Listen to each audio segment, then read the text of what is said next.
On the passion side, when you're in alignment with yourself, you look at things differently. The lens that you look at the world is just different.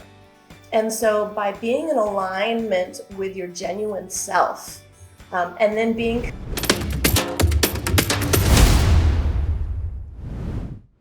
Hello and welcome to Finding Your Spark again. I'm so glad you're here with us this week. My guest today is Taz. She is an EFT master practitioner, a life coach, fitness instructor, writer, and veteran with over 29 years of coaching, mentoring, leadership, and counseling experience. She specializes in helping others to overcome PTSD, trauma, anxiety, depression, low self-esteem, and navigating challenging life transitions. While she did have a successful military career, which we will talk about in the episode, she spent her adult life battling depression, anxiety, and post-traumatic stress, low self-esteem, and suicide ideation. Successfully overcoming these challenges, she is now on a mission to let others know that they are not alone and they can live a soulful life of passion, purpose, and play. Welcome. Thank you so much, Donalyn. I really appreciate the opportunity to be able to be here with you today. Oh, it is my pleasure. I am very excited about this particular conversation. I feel like it is very rare that we get to talk about those three things in a row: passion, purpose, and play, and how they're connected, especially with someone who has so much. Life experience and leadership experience in and around that emotional world. So thank you so much for being here. It's great. Thank you. Really, really appreciate it. Yeah. Something, an area I'm very, very passionate about, I must say. Excellent. Excellent. So tell us a little bit about your background. Now, I said in your bio about having been in the military. Can you talk a little bit about where you came from and how you got to the coaching world and these topics in particular? So for me, I spent almost 25 years in the military. I was in the Air Force. My father was military, so moved around a lot, military brat. And for me, there was a childhood trauma that I never dealt with. And in fact, I actually um, blanked it out for about 20 years. And along with that, along with some trauma, or what we also call moral injury, that I had experienced in the military, I was kind of walking around with a lot of low self esteem, depression, anxiety. All of that kind of led to, once I retired and had moved out to the Pacific Northwest, trying to figure out, okay, what was I going to do next? And I had started a new job, completely different. It was working for a local gym and membership, and it was not my area of expertise, and I was not really happy. Along with that, my second marriage was unraveling, and I hadn't yet to really deal with a lot of what I was carrying around, had not really resolved it yet. And everything kind of came to a head about 4 years ago for me. Um, Divorced, had quit the job, had didn't know what I was going to do, was feeling that depression spiral was just so low for me. The anxiety of, okay, how am I going to make money? I'm now retired and on my own and by myself. And that's really the suicide ideation that kicked. And I remember distinctly, clearly remembering the idea that, if I wasn't around, who would really care? It wouldn't matter. And that's what scared me. That kind of was that spark, if you will, that kind of started turning things around. Because I knew that for me, that I wouldn't do that to my parents. They're still alive, and they're a mile away from me. And that's something that recognizing that depression cycle, I realized, kind of asked myself, was this really what I want my life to be like? And it was really this, all of a sudden, this aligned soul just kind of came up and said, hell no. And I was like, all right, well, now what? And I had been trained in counseling. I had stepped away from it, and I realized I needed support and help. I also started, just kind of rereading and relooking at, okay, what do I want to do in my life to fill my cup up? And through that process, came into coaching, came into emotional freedom techniques. And those two things really were game life changers for me. There's being a research nerd, I love reading. I love understanding how the brain works, how the body works. And there was a study by the Cleveland Clinic that came out, and it had said that we have over 60,000 thoughts a day. And of those, about 95% are repetitive and they're subconscious. And of those repetitive thoughts, about 85% are negative. And that was just kind of this stop me in my tracks moment to go, oh my goodness, I'm living my life in fight, flight, freeze. And that also then kind of was a catalyst to go, okay, wait a minute. We don't have to be alone in this. We really can have a different life. And then when I experienced some of the support that I'd had along the way as a veteran through a program called Warrior Path, through the Permission to Start Dreaming and the Boulder Crest Foundation, it's a peer-led program. That was game-changing. And then tapping for me, because the tapping really, the emotional freedom techniques, was for me life-changing, because it really helped me reintegrate and process the depression, the anxiety, the PTSD, to the point that I wouldn't have flashbacks. I wouldn't jump at loud noises. I could live my life with that freedom. And I want others to know that they can live that as well. And so that kind of became, my call, my mission, this idea of passion, purpose, play, that, we really, when it comes to our passion, it's our love for ourselves. Because if we're not in genuine alignment with who we are, that it's too easy to fall back into that trap of not feeling you're good enough, or doubting yourself, or feeling that, you're less than somehow. But when you're in alignment with yourself and truly accept yourself, and then from there, surround yourself with people who feel the same about you. And then from there, start volunteering and or being part of the community. That's all that passion really is. And the purpose is your calling, your why. What are you here to do and how? And then another part of that is the play. It's the learning that, there's a lot of research that talks about how when it comes to overall well-being long-term, that three characteristic traits that we need are going to be hope, zest, and gratitude. And, when they do the research there, gratitude, if you have a regular gratitude practice, just a couple times a week, it can improve your overall happiness 25%. That's huge. And then when you think about zest, energy, well, how do you replenish that? Where does it come from? And a lot of it is it's your moving, your eating habits, your sleeping, your mindfulness, your meditation, your breath work. That's really where that comes into play.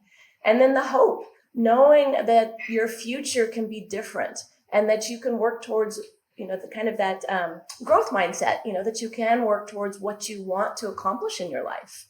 And so that's really where passion, purpose, and play come into my life, and then how I help others do that as well. Wow, that was quite a lot. Thank you for giving us that whole shaping of your experience, and also how you're using specific tools. So I love that you brought up emotional freedom technique. It is something that I know a lot of people do, and I've been trained in, and so I have a lot of familiarity with it.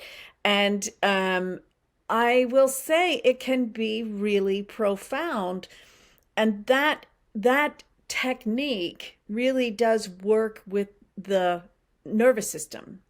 Do you want to talk a little bit about how the nervous system is connected to our experience of passion, purpose, play, and how we're accessing it in that tapping. So EFT, as people call it, really is a tapping technique where there's tapping on the body, which maybe we'll go into some detail of that later, but I'd love to hear how that's all connected. Yeah. Oh, I'd love to. So the biggest thing, the reason why tapping for me, I'm so passionate about it, is because tapping is taking acupressure points. So a modality and method that's been around for thousands of years through the tapping along your acupuncture points. And so it's taking that, and then it's also taking some neuroscience. It's also taking some modern psychology, and it's bringing that together in a way that's helping your body stay calm. So when I'm tapping, I'm actually tapping along acupuncture points, and that's hence the nickname tapping, so that emotional freedom techniques. And we're starting we're starting with an emotion. It doesn't have to be, but it helps there if you can identify an emotion and what's the intensity of that. And then by tapping, it's actually doing a couple things. One, it's calming your nervous system.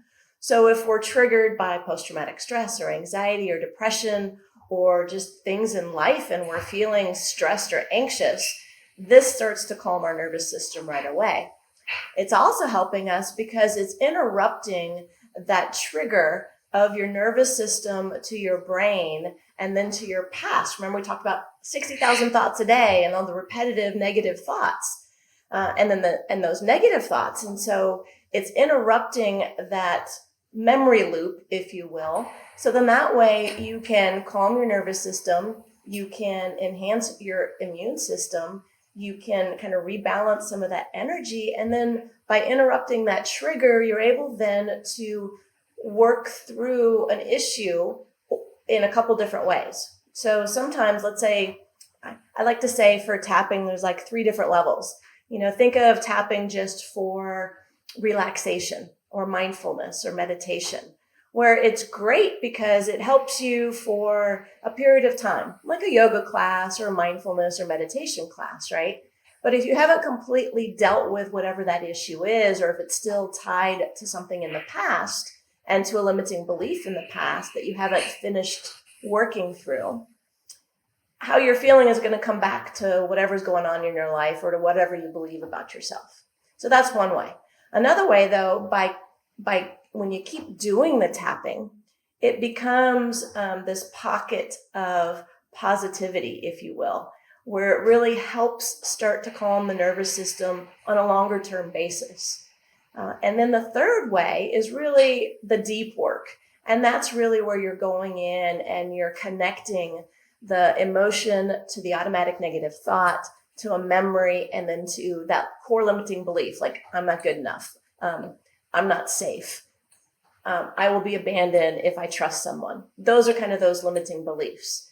And so that deep work is connecting those and then reprocessing them. So your brain, instead of being stuck in some sort of maladaptive loop, it reprocesses it and it moves it on. So then that particular memory or that event is no longer an issue. So it's really beautiful, the different ways tapping can help. So when you're working with people in this modality, is this the first thing that you do when you're coaching with people, or is there some process that leads up to it? So the nice thing is it depends on the person. So are they coming to me for coaching or are they coming to me for tapping? Because if they're not, I'll introduce them to what tapping is, but if they're not comfortable with it, I'm not going to, push them. They need, it's about honoring the dignity of their process and what they're comfortable with. But a lot of times when someone comes to me, I will introduce them to tapping, explain what it is, how it helps, provide them some information and resources, and then let them make an informed decision if that's what they want to do. And then we go from there. Okay, so people really work with you like they just sign up for tapping, that's it, or coaching. And like many coaches, we'll have, or as a master practitioner, we may have certain number of sessions, because studies and research show that if it's a single issue, it may take 6 to 12 sessions. It just depends on, how ingrained, how many other memories are tied to that particular issue or incident, that you're dealing with.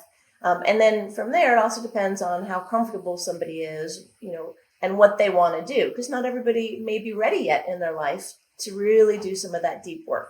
Okay, so let's talk about how passion is related to this letting go process, this integration or letting go process, right? Moving energy, negative energy through to a new place. So, in terms of, if you think of passion as being aligned with yourself, if you think of emotions as kind of like a hierarchy, and a lot of times at that bottom rung, you've got negative emotions such as guilt or shame.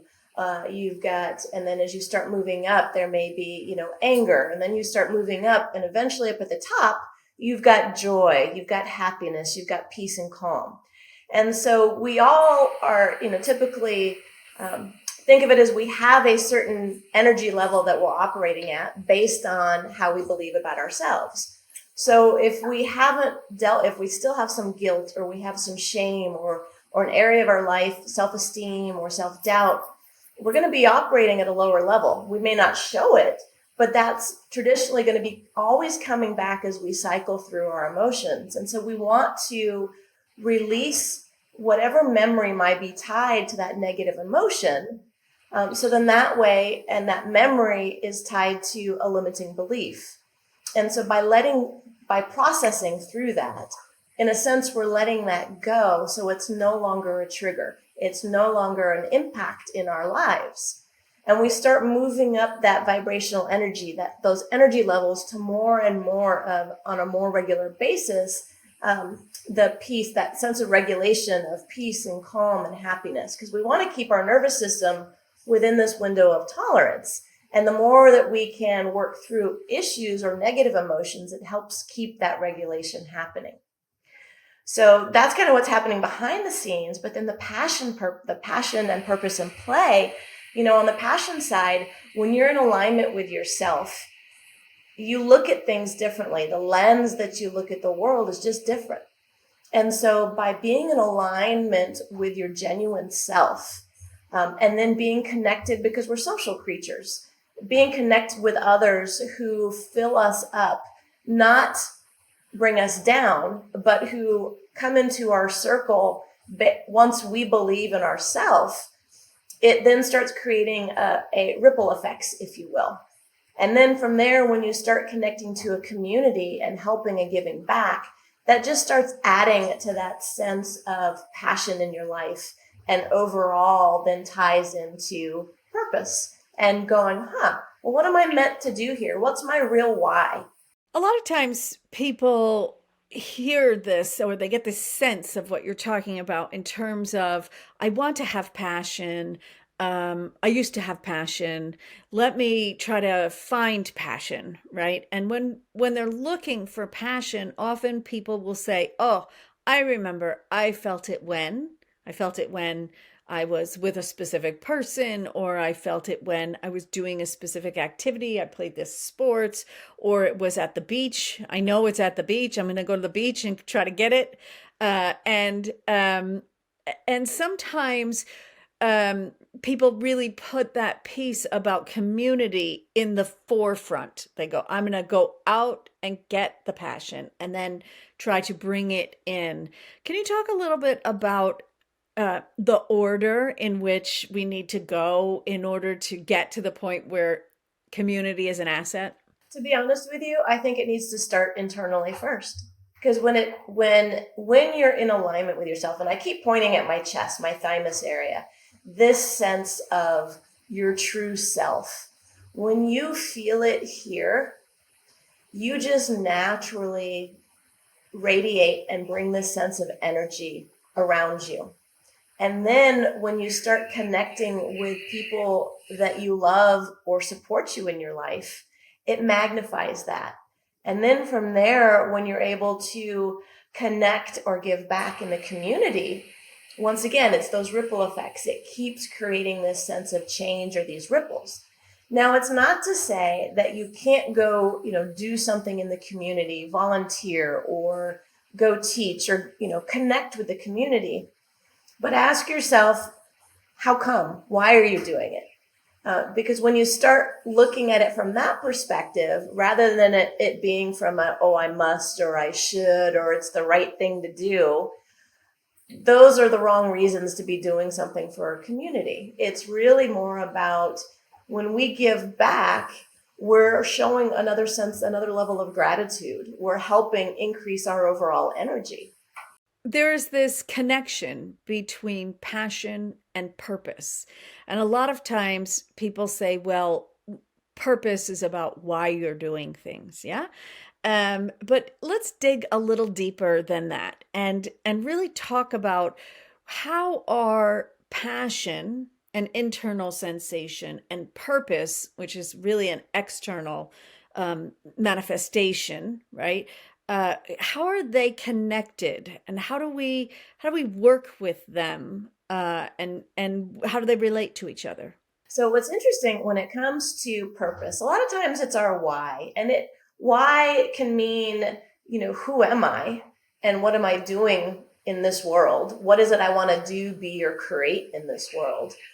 And it also can just be, what's our job? What's our mission? But it can be more intrinsic than that. It's how you live your life with excellence or with arete. I actually have this tattoo, which you may or may not see, but it's this idea of living your life with arete, with excellence, and living your life according to your virtues. So are you living in alignment? For me, it's wisdom, it's hope, it's love, gratitude, self-mastery, courage, curiosity, and zest.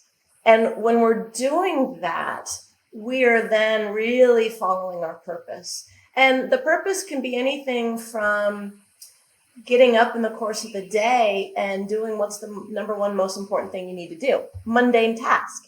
But it can also be something more intrinsic in terms of we naturally ask our place in this universe, on this world, on this planet.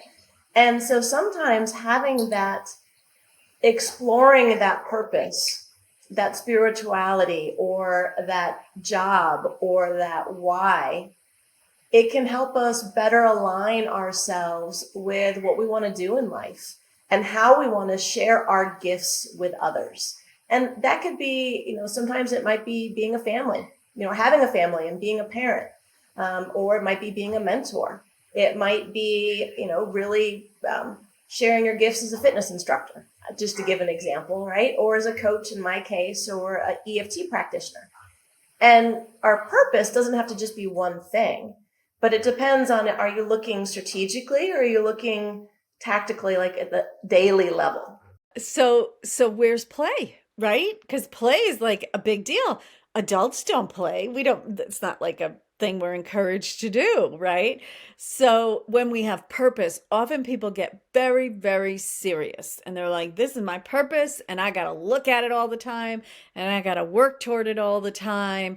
And it is what I am doing and everything else should just go away, right? Because I want to accomplish this purpose. I want to bring this into the world, which is commendable, but also leaves out the space for play, which is already not valued as adults, right? So let's talk about kind of how do people bring in play, or how important is it to even bring in the play, and in what ways? So play is hugely important. And, it's kind of to play on words, boom, boom, but this idea of play, this sense of joyfulness, of playfulness, of fun, we need to have that in our lives. One, it helps us learn things quicker. But two, it also enables us to have that energy that we need. And remember, I had mentioned in the very beginning that for overall well-being, gratitude, zest, that energy, and then hope, that those three things, those three characteristic traits are huge in terms of our overall well-being.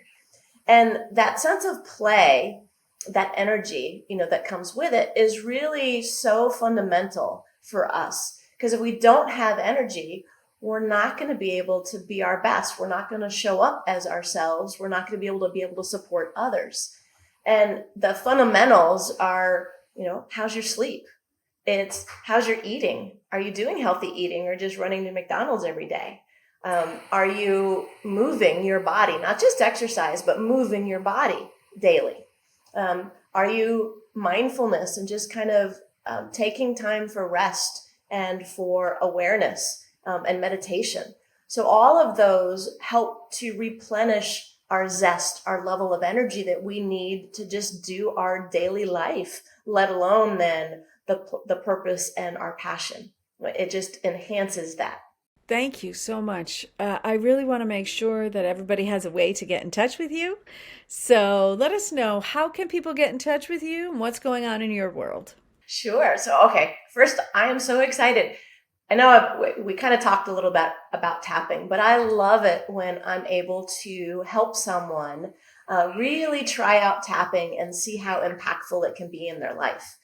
And so, on November 17th, through a women's networking group called Women Belong, it's an online, I'm actually doing a tapping, picture tapping, which integrates tapping and drawing, and you don't have to be an artist. Anybody can do it. And I'm actually giving an hour workshop on that. And so that's Friday, November 17th at noon Central Time. And so we'll provide the link for that.